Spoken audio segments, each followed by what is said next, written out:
네, 어떻게 저런 일이 있었을 수 있을까 이런 생각이 좀 들 수밖에 없는데 자, 윤지영 기자, 이 문제 이사장이 성추행뿐만 아니라 뭐 이 폭행, 폭언도 일삼았다고요? 네, 그렇습니다. 저희 MBN 취재진이 확보한 이 새마을금고 사무실 내부 CCTV 영상을 좀 추가로 보시겠습니다. 문제의 이사장이 직원을 향해서 삿대질을 어, 하고요. 또 무언가를 던지려는 듯한 자세도 취합니다. 네. 위협을 느낀 남성이 두 손을 들면서 뒤로 물러서는데요. 어. 이 이사장에게 가슴과 배를 맞아서 몸을 움츠리는 다른 직원의 모습이 포착되기도 했습니다. 하루 이틀의 일이 아닌 것처럼 보입니다. 네. 직원들은 문제 이사장이 언제 폭언과 폭행을 할지 몰라서 늘 불안에 떨었다고 호소했습니다. 들어보시죠.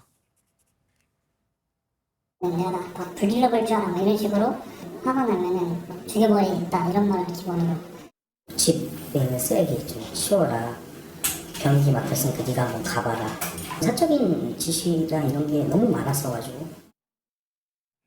자, 마지막에 뭐 업무와 관계없는 뭐 사적인 지시도 했다는 얘기도 들리는데 요즘이 어떤 시대인데 이럴 수 있는가 싶어요. 네, 정말 황당한데요. 네. 또 뿐만 아니라 자신의 오토바이를 점심을 늦게 먹었다는 이유로 세차를 하도록 시켰다. 이런 오. 증언도 있었고요. 또 이사장이 해당 새마을금고 1분 정도 거리에 본인 소유의 건물이 있는데 이 건물 관리까지 시켰다고 오. 합니다. 이 건물의 전구 교체는 물론이고 또 일부 직원은 바퀴벌레 퇴치약까지 아. 뿌려야 했다고 밝혔는데요. 문제의 상황이 담긴 녹취 내용도 이어서 들어보시죠. 저번에부터 다 걸거나 다 주래. 누가 나를 야 X들아 네가 경영하는 거야? 자식이 건방지게 받았다고 갖다 날아먹고 말이야.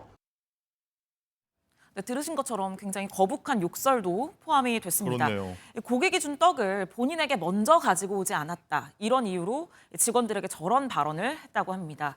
문제의 이사장은 저희 MBN 취재기자와의 통화에서 네. 폭언이나 갑질이 없었다라면서 억울함을 호소했다고 오. 하는데요.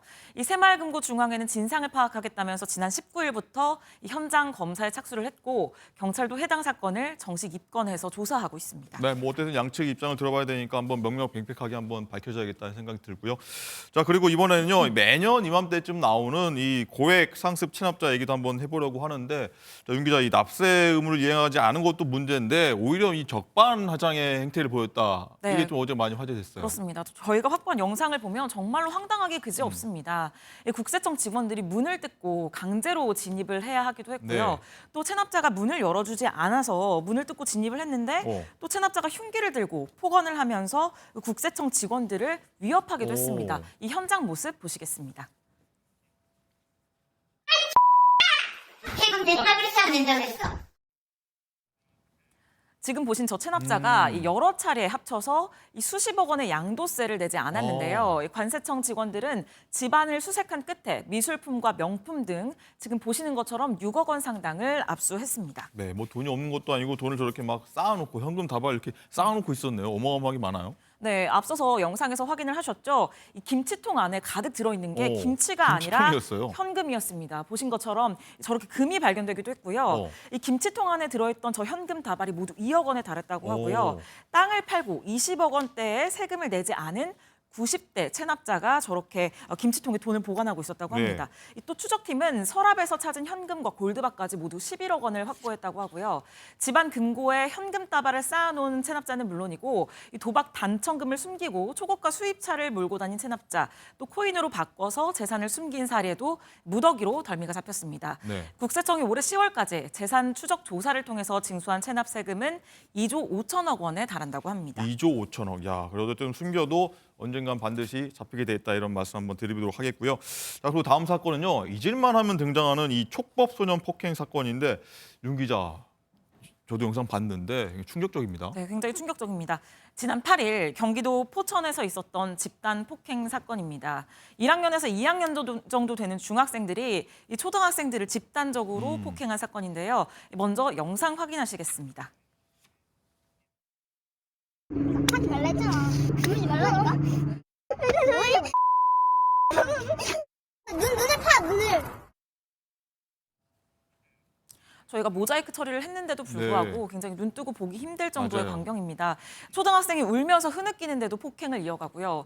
또 무릎을 꿇고 빌고 있는 상황에서도 아랑곳하지 않습니다. 급기야는 함께 끌려온 친구랑 강제로 싸우게 하고 오. 이 모습을 보면서 웃고 조롱하기도 했다고 하는데요. 이 보시는 것처럼 이 중학생 무리는 이 초등학생을 폭행하면서 이 가해 영상을 촬영하기까지 오. 했습니다. 저 폭행이 이뤄진 장소가 학교에서 3분 거리의 빈 공장이라고 하는데 여기에서 3시간 넘게 폭행이 지속됐다고 하고요. 또 피해 학생들이 전치 3주의 진단을 받고 등교조차 하지 못하고 있는 상황이라고 합니다. 그럼 이 중학생들 왜 이런 짓을 한 거랍니까? 네, SNS로 본인들을 뒷담화했다는 이유였습니다. SNS로. 네, 이 가해자들은 지난 4월부터 이미 수시로 이 피해자들의 돈이나 옷을 빼앗았다는 주장도 나왔는데요. 피해 학생의 어머니가 가해자들을 만났지만 사과는 전혀 들을 수 없었습니다. 들어보시죠. 전치 3주가 나왔고요. 일단 등교를 못하고 있고 밤에 일단 잠을 혼자 못 자요. 무섭대요. 자기가 촉법인 걸 아니까 그럼 너 우리 딸 옷은 왜 가져갔니? 이랬더니 뭐 옷이랑 돈이랑 줄게요. 이렇게 말을 하는 거예요. 네, 이 피해 학생 어머니의 얘기를 들어보면 반성의 기미를 전혀 찾아볼 수가 전혀 없습니다. 없네요. 네, 이 가해자가 6명인데 이 가운데 2명은 이 형사 책임이 없는 촉법 소년입니다. 촉법 소년 알고 계시겠지만 범죄를 저지른 만 10세 이상 그리고 14세 미만 청소년을 말하는데요.